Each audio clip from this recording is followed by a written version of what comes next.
este cuarto vídeo del tema 2 hablaremos de aspectos generales de la generación eléctrica y luego nos centraremos en las centrales hidroeléctricas.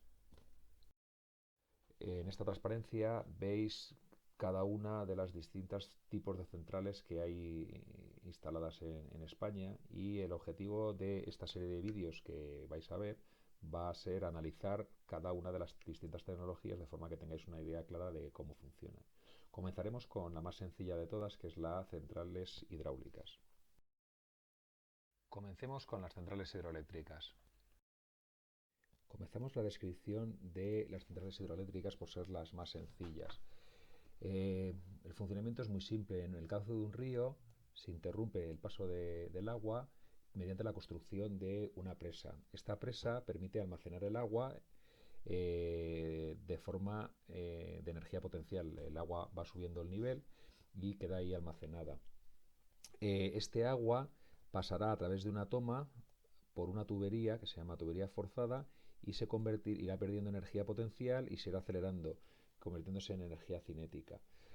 Para acelerarlo todavía más, cerca de la turbina llega una cámara, que es una cámara en espiral, como si fuera la concha de un caracol, y dentro de esa cámara en espiral está el distribuidor de la turbina, que permite controlar la cantidad de caudal que va entrando a la turbina.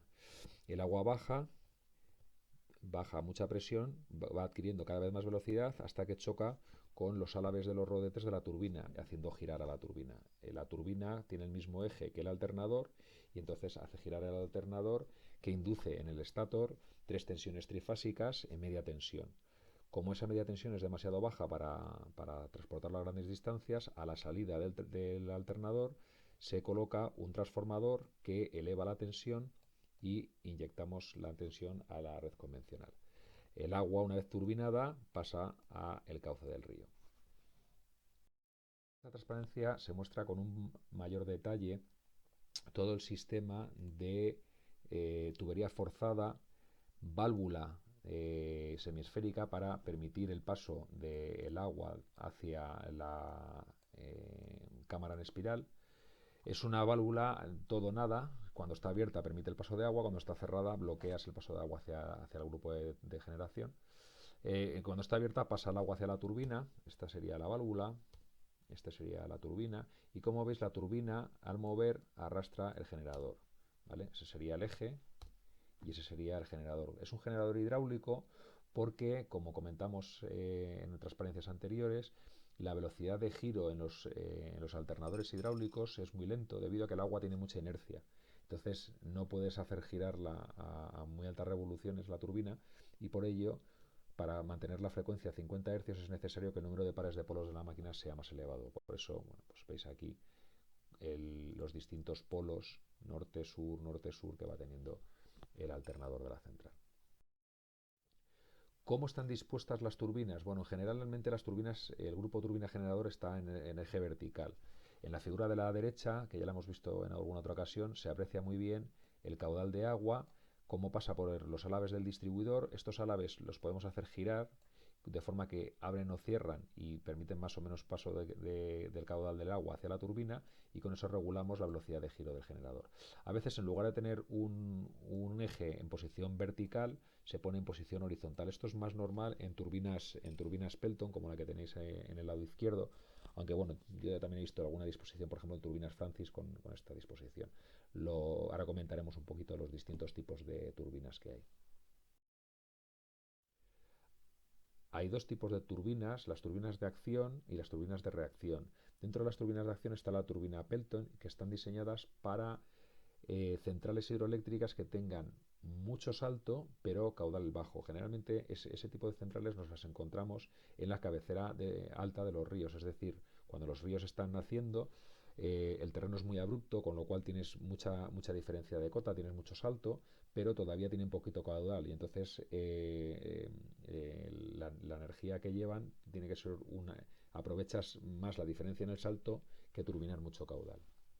Luego tenemos, dentro de las turbinas de reacción, tenemos dos tipos, turbinas Francis y turbinas Kaplan. Las turbinas Francis son las turbinas que están diseñadas para saltos medios y caudales medios, y las turbinas Kaplan se sitúan en la parte final de cerca de la desembocadura del río, en las cuales ya el salto es mucho más bajo y lo que tenemos es mucho caudal. Entonces son turbinas diseñadas para mucho caudal con poco salto. Hay otro tipo de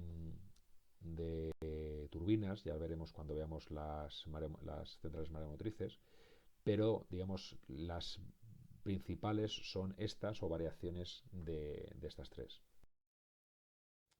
Bueno, esto es una visita que hicimos el año pasado a la central hidroeléctrica de Camarasa, en Lérida, y como veis, bueno, pues tenían desmontado el rodete de una turbina y era de uno de los grupos y es una turbina Francis. En esta figura se aprecia el funcionamiento de una central hidroeléctrica. Fijaros cómo si bajamos la cota del nivel del embalse, la potencia que entrega la central disminuye y si aumenta, ¿vale? Si aumenta la potencia.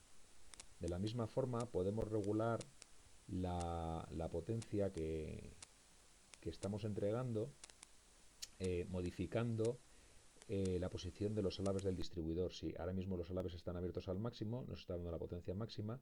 Si cerramos los alaves del distribuidor, lo que veremos es que la potencia disminuye.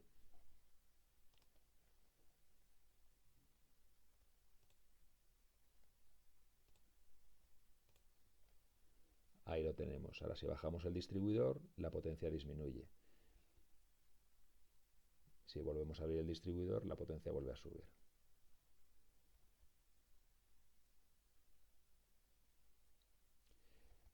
Y lo último que podemos hacer también es cambiar la altura del embalse o del río que tenemos abajo. Entonces, si sube la altura, tienes menos salto y entonces... Bueno, ¿de qué depende la potencia que puede entregar una central hidroeléctrica? Pues depende de dos cosas. Depende del salto que tenga, que realice el agua, y es entre la cota que tengamos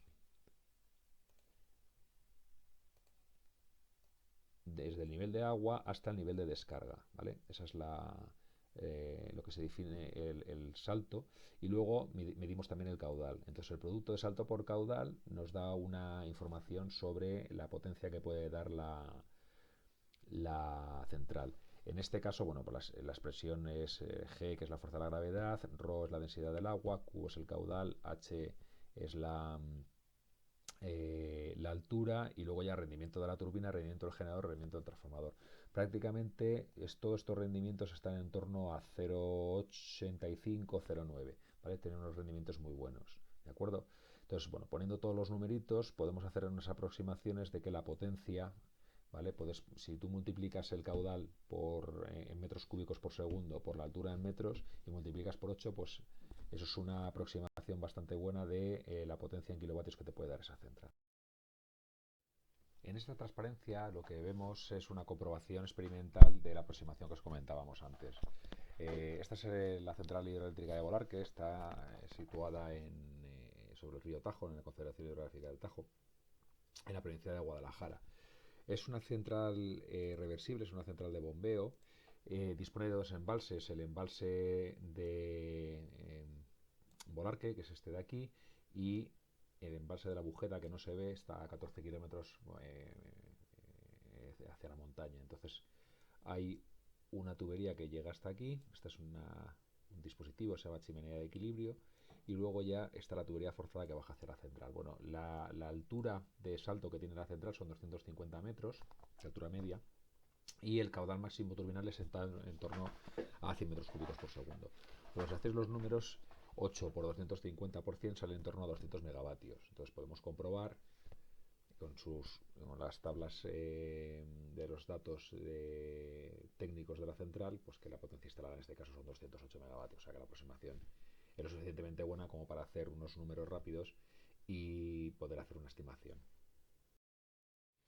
La potencia instalada en las centrales hidráulicas en España es 17.000 megavatios, y como veis en los últimos 5 años no ha subido significativamente, se ha instalado muy poquita potencia.